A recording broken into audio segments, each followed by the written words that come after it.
War is a nightmare. War is awful. It is indifferent and devastating and evil. War is hell. But war is also an incredible teacher, a brutal teacher. And it teaches you lessons that you will not forget. In war, you are forced to see humanity at its absolute worst. And you are also blessed to see humanity in its most glorious moments. War teaches you about sorrow and loss and pain. And it teaches you about the preciousness and the fragility of human life. And in that fragility, war teaches you about death.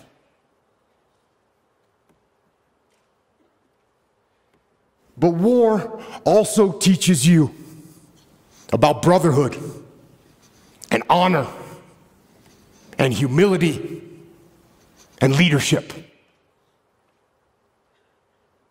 And unfortunately, war teaches you the most when things go wrong.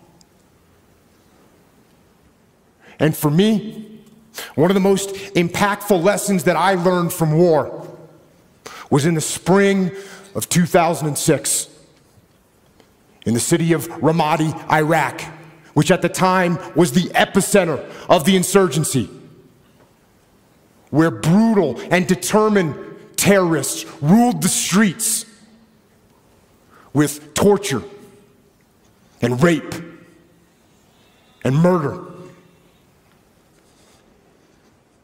And it was in one neighborhood of that city, during an operation that I was in charge of,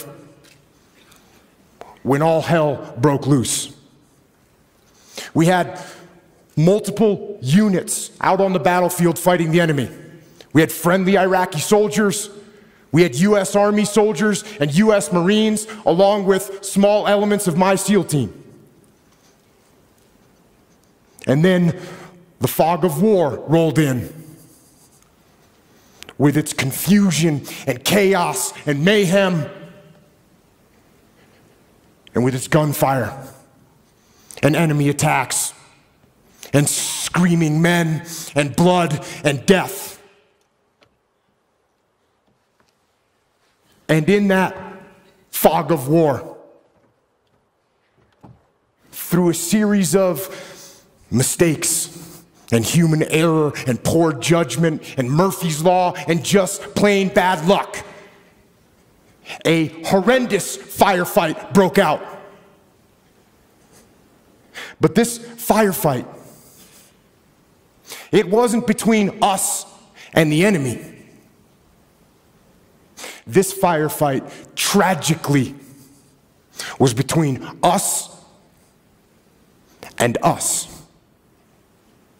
Friendly forces against friendly forces. Fratricide. The mortal sin of combat. And the most horrific part of war. And when it was over, and the fog of war lifted, one friendly Iraqi soldier was dead, 2 more were wounded. One of my men was wounded. The rest of my SEALs were badly shaken. And it was only through a miracle that no one else was killed. And it was reported up the chain of command what had happened. That we had fought and wounded and killed each other. And when we got back to base, things didn't get much better. There was a message waiting for me from my commanding officer. And it said, shut down all operations.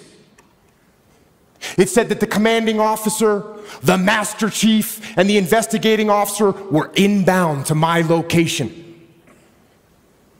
And they told me to prepare a debrief to explain exactly what had happened on the operation and what had gone wrong. Now, I knew what this meant. It meant that somebody had to pay. It meant that somebody had to be held accountable. It meant that somebody had to get fired for what had happened. So, I began to prepare my debrief. And in it, I detailed every mistake that was made and who made it.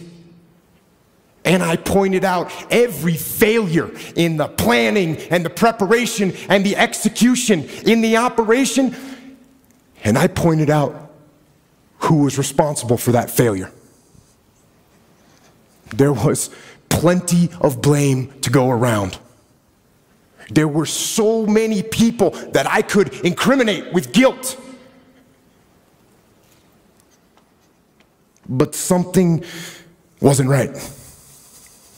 For some reason, I just couldn't put my finger on who was at fault and who specifically I should blame for what had happened.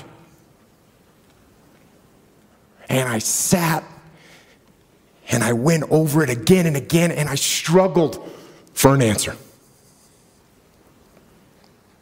And then, when I was about 10 minutes from starting the debrief, that answer came, and it hit me like a slap in the face.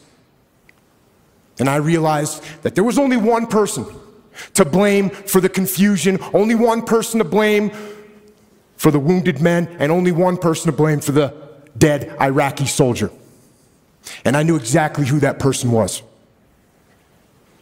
And with that knowledge, I walked into the debriefing room with my commanding officer, and the master chief and the investigating officer were sitting there waiting for me, along with the rest of my men, including my SEAL that had been wounded, who was sitting in the back of the room with his head and his face all bandaged up.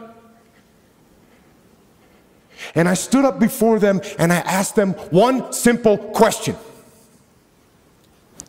Whose fault was this? One of my SEALs raised his hand. And he said, it was my fault. I didn't keep control of the Iraqi soldiers I was with. And they left their designated sector, and that was the root of all these problems. And I said, no, it wasn't your fault. And then another SEAL raised his hand and said, it was my fault. I didn't pass our location over the radio fast enough, so no one knew what building we were in, and that's what caused all this confusion. It was my fault. And I said, no, it wasn't your fault either. And then another SEAL raised his hand. And he said, boss, this was my fault.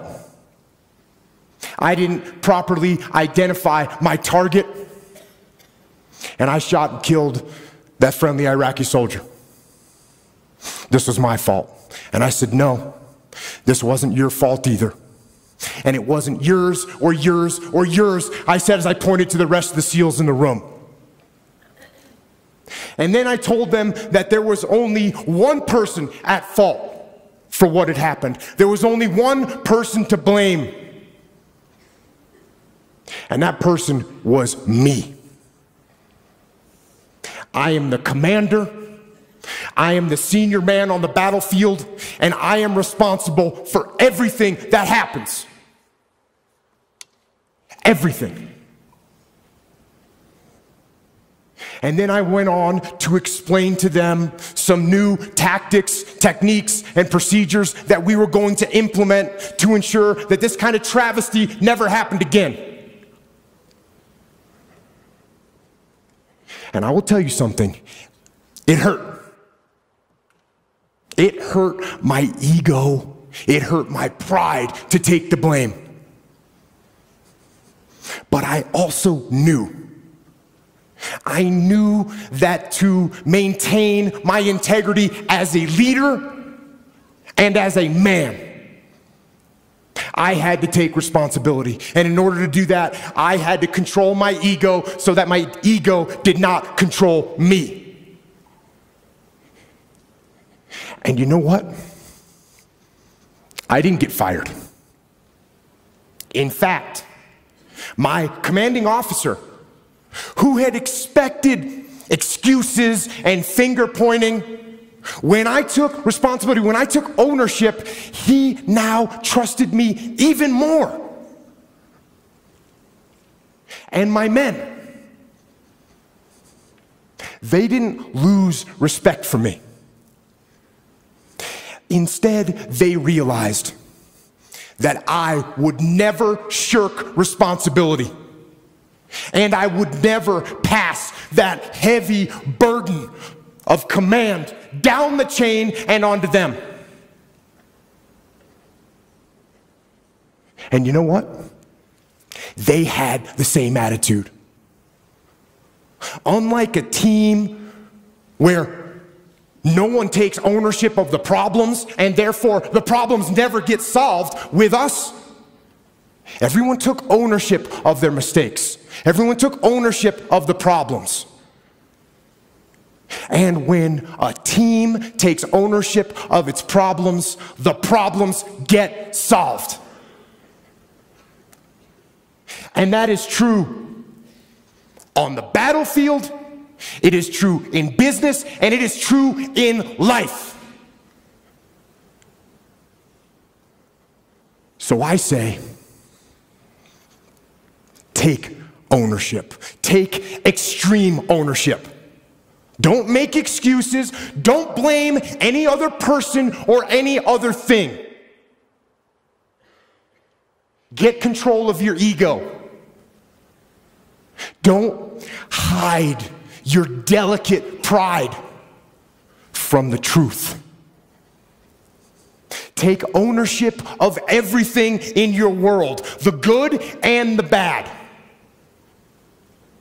Take ownership of your mistakes, take ownership of your shortfalls, take ownership of your problems, and then take ownership of the solutions that will get those problems solved.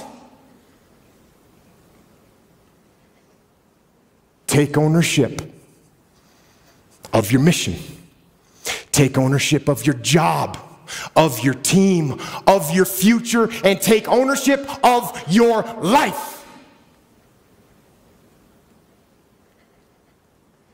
And lead. Lead. Lead yourself and your team and the people in your life. Lead them all to victory. Thank you.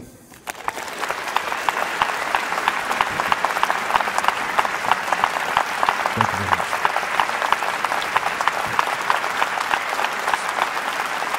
Thank you.